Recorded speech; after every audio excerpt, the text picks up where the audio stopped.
Priyanka's food ডায়েরিতে সবাইকে welcome. আজকের রেসিপিটা কিন্তু সব দিক থেকে লাভবান একটা রেসিপি, কারণ এটা রান্না করতে কোনো রকম গ্যাস খরচ হবে না, যেটা এখন একটা ভীষণ মেন সমস্যা সবার। তাই এটা কিন্তু নো কুকিং একটা রেসিপি, বাচ্চাদের জন্য প্রচণ্ড হেলদি। যারা প্রচণ্ড মিষ্টি খেতে ভালোবাসে তাদেরকেও কিন্তু এই মিষ্টিটা খাওয়ার জন্য কোনো রকম বারণ করতে হবে না, কারণ এটা ভীষণই হেলদিভাবে বানাচ্ছি। আর উপকরণ দেখলেই তোমরা বুঝতেই পারছো যেটা কতটা হেলদি। চলো দেখিয়ে দিই কী কী আছে। এখানে আছে প্রথমে ছাতু, আর ছাতু সম্পর্কে নতুন করে নিশ্চয়ই আমাকে কিছু বলে দিতে হবে না যে এটা কতটা হেলদি। আমার বাচ্চা সাধারণত এই ছাতুটাকে পছন্দ করে না, তো সেই জন্যে ওকে ছাতুর কি নতুন বানিয়ে দেবো যেটা খেলেও ভীষণ খুশি হবে। তার জন্যই কিন্তু এই রেসিপিটা ভাবনা, আর টিফিন বক্সেও কিন্তু এই রেসিপিটা তোমরা দিতে পারো।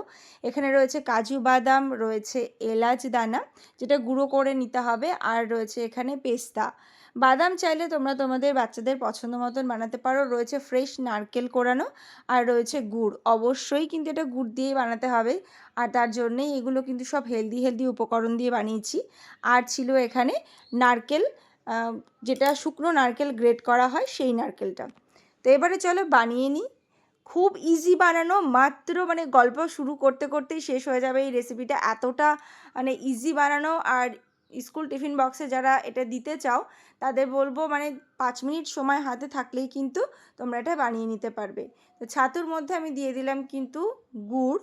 অতি অবশ্যই কিন্তু গুড়ই দিও এখানে, তাহলে সেটা ভালো হবে। আর গুড় আর ছাতু, যেটা ছোটোবেলা থেকে আমরা সবাই জেনে আসছি পেট ভীষণ ঠান্ডা রাখে, তো সেই জন্য আর নতুন করে কিছু বলার নেই। এবারে এক এক করে এর মধ্যে আমি খুব ভালো করে মিহি করে গুঁড়ো করে নেওয়া আমি এর মধ্যে দিয়ে দিলাম কাজু বাদাম, আর দিয়ে দিলাম এলাচের গুঁড়ো, আর দিয়ে দিচ্ছি নারকেল কোরানো। আমি এখানে নারকেল কোরানোটা অল্প দিয়েছি, তোমরা চাইলে বেশি বেশি করে দিতে পারো। যেহেতু নারকেল সবসময় অ্যাভেলেবেল থাকে না, তাই ওটা না দিয়েও বানানো যেতে পারে। আমি খুব সামান্য পরিমাণে দিয়েছি। এবারে এটা ভালো করে সব সুন্দর করে মিশিয়ে নেব। আর এখানে আমি ব্যবহার করব দুধ। এটা একদম জাল দেওয়া গরুর দুধ।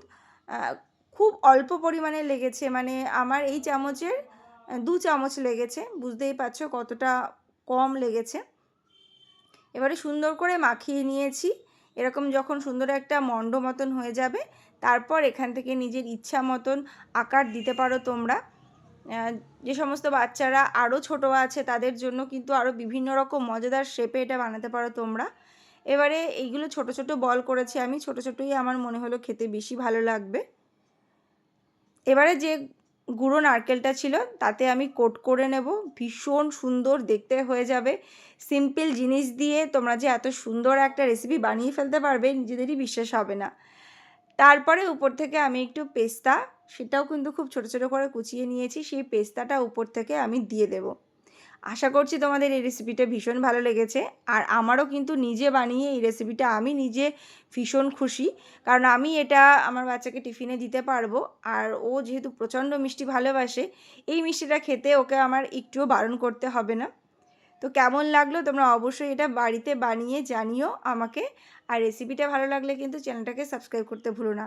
আর যারা অলরেডি আমাকে এত সাপোর্ট করছো, ভালোবাসছো চ্যানেলটাকে, তাদেরকে অনেক অনেক ধন্যবাদ সাথে থাকার জন্য। তাহলে সাথে থেকো, দেখা হবে কিন্তু নতুন একটা রেসিপি নিয়ে। ততক্ষণ পর্যন্ত সবাই ভীষণ ভালো থেকো, আর যারা ফেসবুক থেকে দেখছো তারা ফলো করে দিও।